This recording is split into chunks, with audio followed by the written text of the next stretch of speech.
안녕하세요. 이번 시간에는 RNN, Recurrent Neural Network에 대해서 알아보려고 합니다. 우선 이 Recurrent Neural Network를 사용하는 이유가 시퀀셜한 데이터, 순서가 의미가 있는 데이터를 다루기 위해서 우리가 RNN뿐만 아니라 RNN에서 확장된 다른 모델들도 알아보고 나중에 뭐 이런 게 트랜스포머 같은 모델로 확장이 되긴 하지만 오늘은 일단 RNN의 관점에서만 알아보도록 하겠습니다. 자, 그러면 언제 이런 시퀀셜한 데이터가 의미가 있느냐라고 생각했을 때 일단 많은 데이터들이 이런 타임 시리즈 데이터죠. 시간에 따라서 이 데이터가 변화하고 이 시간의 흐름에 따른 의미가 있는 데이터, 예를 들어서 이런 주식 데이터도 그렇고 여기에 음성 데이터도 시간에 따라서 그 의미가 변화하는 정보고 텍스트도 마찬가지로 이 순서가 그 의미를 가지게 되기 때문에 이 순서를 고려한 모델을 우리가 만드는 것이 중요하게 됩니다. 그래서 대표적으로 뭐 TTS 뮤직 제너레이션, 머신 트랜슬레이션, TTS는 텍스트 투 스피치라고 해서 이 글을 음성으로 바꾸는 거. 그다음에 뭐 그 번역 이런 거는 잘 아실 거고 센티멘탈 아날리시스라고 하는 거는 글이 주어졌을 때 이 글이 긍정인지 부정인지 클래시피케이션 하는 게 되겠고요. STT는 스피치를 텍스트로 바꾸는 그런 태스크가 되겠고 이제 많은 산업이나 실제 현장에서 사용되는 타임 시리즈 포캐스팅, 타임 시리즈 정보를 예측하는 것, 그 다음에 스피치 레코그니션이라든지 뭐 파이낸셜 모델링 등등이 있을 수 있겠습니다.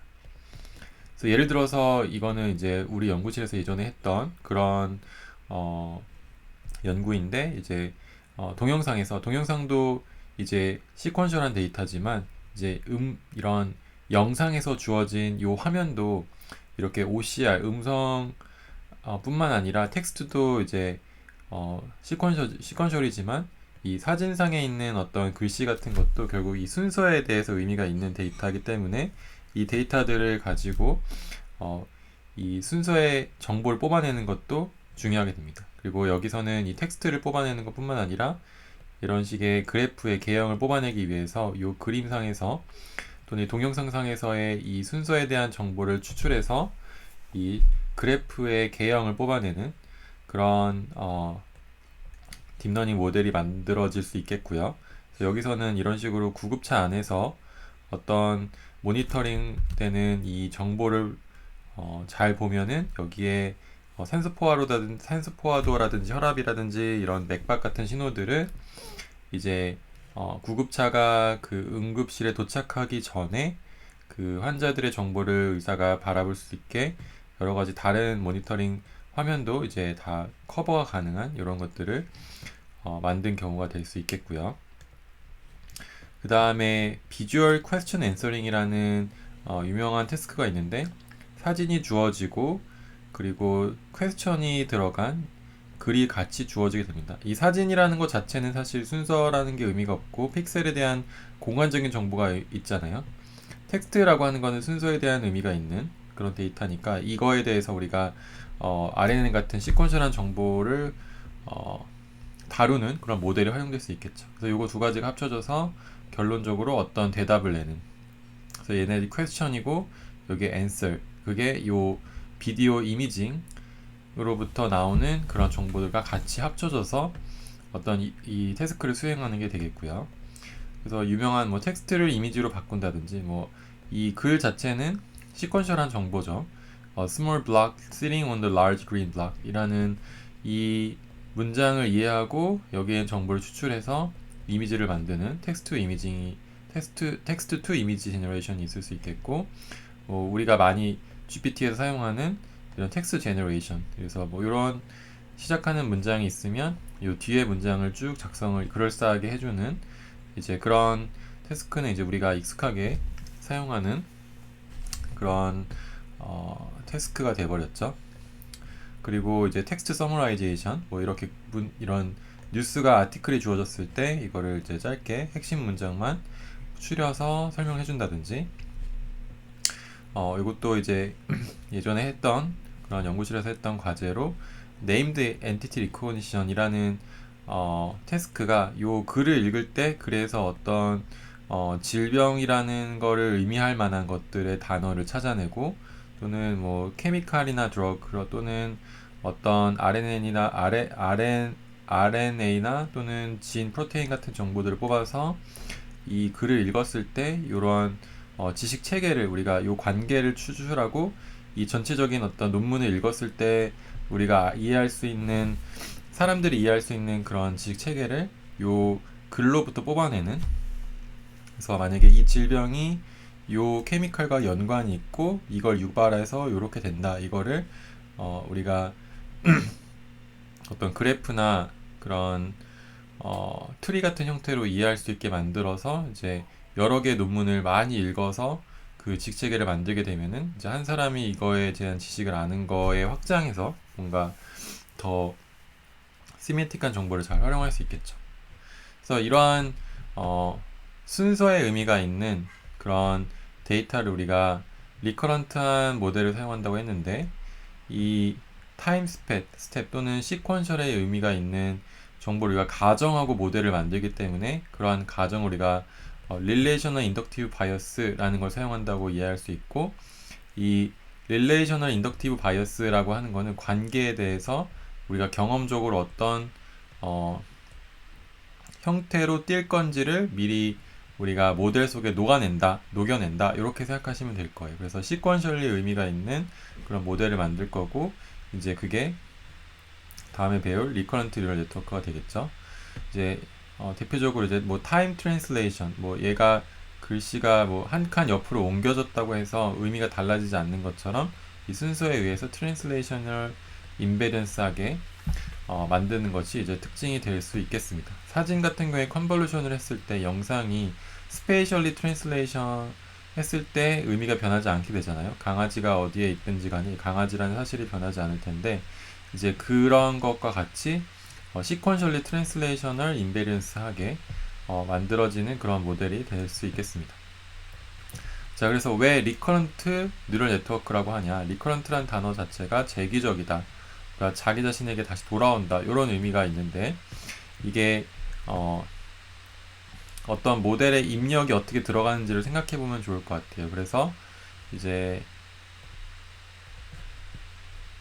예를 들어서 이렇게 하나의 입력이 들어온다면 사실은 이 하나의 입력에 들어가는 여러 개의 피처들이 어떤 히든 피처를 만들고, 만약에 히든 피처가 여기 이렇게 있다고 해볼게요.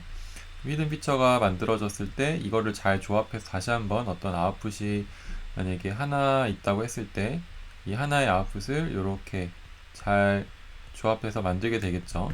그래서 요 하나는 사실 이렇게 또 여러 개랑 연관이 되겠고, 이런 게 각각 이렇게 있는 이게 히든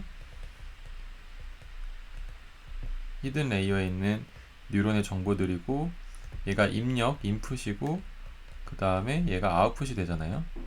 이런 식으로만 만들게 된다면 사실 얘는 재기적으로 만들 필요가 없지만, 이런 식으로 입력이 순서에 의해서 여러 개가 들어가게 돼요. 그러면 이 순서에 의해서 여러 개가 들어간 것을 어떤 히든 스테이트라고 우리가 부르는 이 정보에 넣어주게 되고, 이 다음으로 넘어갈 때 과거에 있는 어떤 상태에 대해서, 우리가 히든 스테이트라고 부르는 상태에 대해서 우리가 입력을 받아서 현재 스테이트랑 같이 조합해서 이제 현재 상태의 히든 스테이트를 만들어주는, 이 현재 상태의 추상적인 정보를 얘가 담고 있다면 그 다음으로 넘어갈 때 이거를 다시 고려해서 다음 스테이트에서 그 다음 스테이트 들어간 입력과 함께 이 히든 스테이트를 결정해주는 방식으로 우리가 모델을 만들게 되면, 이때 이 모델이 입력에 대해서 계속 확장해서 오른쪽으로 나아갈 수 있게 만들 수가 있어요. 그래서 이때 이 히든 스테이트를 결정하는 웨이트가 있겠죠. 입력이 만약에 5개가 있으면 이 5개의 웨이트를 곱해서 이제 어떤 히든 스테이트가 만약에 10개라고 하면은 이 10개를 만들어 줄 텐데, 이 웨이트 x에다가 w를 곱하잖아요. 그러면 얘가 어떤 아웃풋이 된다고 했을 때, 이 아웃풋이 되는 녀석은 어떤 우리의 하이퍼 파라미터로 정한 임의의 차원이 되겠죠. 그 임의의 차원이 되는 요 A가 만들어지는 매트릭스 W는 이제 계속해서 재활용이 되는 거예요. 이런 식으로 5개 이렇게 하나 둘 셋 넷 5개 이렇게 있다고 해볼게요. 그러면 이렇게 곱해서 이제 A가 되잖아요. 이 웨이트는 계속 재활용을 하는 거죠. 그러면 이쪽으로 올라갈 때 만들어지는 이 웨이트는 재활용하는데 이제 히든 스테이트에서 넘어오는 웨이트도 이제 얘를 히든 스테이트에 넘어오는 웨이트도 곱해서 여기다 더해줄 수가 있고 이 녀석도 재활용을 하게 됩니다. 그래서 이렇게 두 개가 이거 왼쪽에서 오른쪽으로 오는 걸 우리가 기억이 넘어온다고 이해할 수 있고, 그리고 현재에 대한 어떤 환경이나 또는 입력에 대한 정보가 같이 합쳐져서 현재 스테이트를 만든다고 할 수가 있는데요. 이때 이 왼쪽에서 넘어오는 기억에 대한 처리를 하는 부분과 현재 상태에 대해서 우리가 입력을 넣어주는 부분이 이 히든 뉴런하고 아웃풋을 만들 때 만들어주는 우리 뉴럴 네트워크의 그 웨이트를 곱해주는 이 네트워크 하나랑 같다고 생각하면 돼요. 그래서 이 녀석이 이제 독립적으로 이 녀석과 이제 작용을 이제 한다고 했을 때 그때 이 웨이트가 계속 같은 녀석이 사용되는 거죠. 만약에 우리가 이걸 x0, t0라고 했을 때 x0, 그 다음에 t1이라고 했을 때 x1, x2라고 했을 때 이거 시간에 따라서 순서에 따라서 이렇게 값이 계속 들어오는 거죠. 그러면은 이 들어오는 것마다 이 웨이트는 같은 걸 곱해서 현재 상태에 업데이트 해주는 그런 방식으로 종작하기 때문에 우리가 웨이트를 쉐어한다 라고 이야기해요. CNN 모델도 웨이트를 쉐어하잖아요. 그래서 RNN도 마찬가지로 웨이트를 쉐어해서 우리가 실제 사용되는 웨이트의 파라미터 수를 줄여준다 라는 의미를 가지고 있고, 길이가 변하더라도 동작할 수 있다. 왜냐하면 같은 웨이트를 넣어주고 그냥 얘는 입력을 받고 과거의 기억을 넣어주는 이 파란색 하나가 나 하나라고 했을 때 이 나 하나가 기억이 왼쪽에서 오는 녀석과 현재 스테이트에서 반영한 녀석이 같이 합쳐져서 이 현재 히든 스테이트를 만든다면은 이 녀석을 우리가 똑같이 미래의 제가 과거의 제가 넘어온 어떤 기억과 현재 상태를 반영해주면 되는 거죠. 그러면 이렇게 계속 뭔가 이어 붙일 수가 있잖아요. 이런 식으로 만들어서 우리가 이 길이가 변하더라도 대응할 수 있게 모델이 구성이 되는 거죠. 이제 뭐 플리 커넥티드가 대표적으로 입력이 일정해야 되잖아요. 근데 이런 식으로 계속 넘겨줄 수 있게 되면은 시간이 뭐 무한대까지 계속 가더라도 모델은 계속 계산을 할 수 있겠죠. 자, 그래서 이렇게 구성된 모델들을 우리가 원투원은 이제 RNN이 필요 없는 모델이고 원투 매니부터 시작해서 매니 투 원, 매니 투 매니까지 이렇게 여러 가지 형태로 사용될 수가 있어요. 그래서 뭐 매니 투 매니가 가장 대표적으로 머신 트랜슬레이션, 그러니까 뭐 나는 오늘 뭐 나는 학교에 간다 이렇게 했을 때 이 각 학교 그리고 간다 이런 게 하나의 순서에 따라 들어가는 입력이 되겠죠. 그러면 입력에 따라서 들어간 어떤 히든 스테이트가 결정이 되고 그때 이제 I go to school 뭐 이런 식으로 뭐 토큰이 이렇게 아웃풋으로 순서가 이제 정해진 상태로 나오게 되겠죠. 그래서 이런 형태로 나오는 우리 여러 개의 입력이 들어갔을 때 여러 개의 아웃풋이 나오는 형태를 매니 투 매니라고 하고요. 뭐 또는 비디오 클래시피케이션 같은 경우에 프레임 1, 프레임 2, 프레임 3까지 이제 각각의 프레임이 들어갔을 때 이 프레임이 어떤 액션인지 뭐 액션 클래시피케이션 같은 경우에 뭐 요가 동작을 하다가 점프를 하다가 그 다음에 뭐 앉았다 이런 거에 각각 프레임마다의 클래스를 구별해주는 태스크가 비디오 클래시피케이션이 되겠고요. 그때 이제 각각의 프레임마다 아웃풋이 나와야 되니까 얘도 매니가 들어가고 매니 각각 프레임 매니 아웃풋 각각의 프레임마다의 라벨 이제 이런 것들이 매니 투 매니가 되겠는데 원 투 매니 매니 투 원은 이제 아까 얘기했던 센티멘탈 클래시피케이션, 예를 들어서 어떤 글이 이렇게 쭉 있어요. 어떤 네이버 리뷰가 있는데 그러니까 긍정인지 부정인지 이제 이게 하나의 아웃풋을 긍정 또는 부정이라는 하나의 아웃풋을 우리가 원하게 되잖아요. 그래서 결국은 이 마지막에 있는 요 전체 이 입력에 대해서 값을 다 이제 고려했을 때, 요렇게 해서 다 고려했을 때 나오는 요 아웃풋이 결국은 긍정 부정인지 결정하는 거기 때문에 이 many to one의 태스크라고 이야기를 하고요. 그다음에 one to many는 이제 이미지 캡셔닝 같이 이미지를 이제 잘 컨볼루션을 해가지고 추상적인 어떤 값으로 만들어서 인풋에 넣어주면은 뭐 이게 뭐 여기는 there is 뭐 dog 뭐 이런 식으로 여기는 강아지가 있다, 이렇게 하나하나의 단어에 대한 의미가 이제 순서를 가지는 아웃풋이 되는 거죠. 그래서 요 하나하나를 순서대로 뽑기 위해서 RNN의 입력으로 히든 스테이트가 넘어가면서 이제 there이 들어가는 의미가 다음에 is를 뽑아야겠다, 여기서 dog을 뽑아야겠다라는 순서대로 히든 스테이트가 출력을 하게 되는 거죠. 이제 이런 거를 하나가 들어가서 여러 개가 나오는 one to many라고 합니다.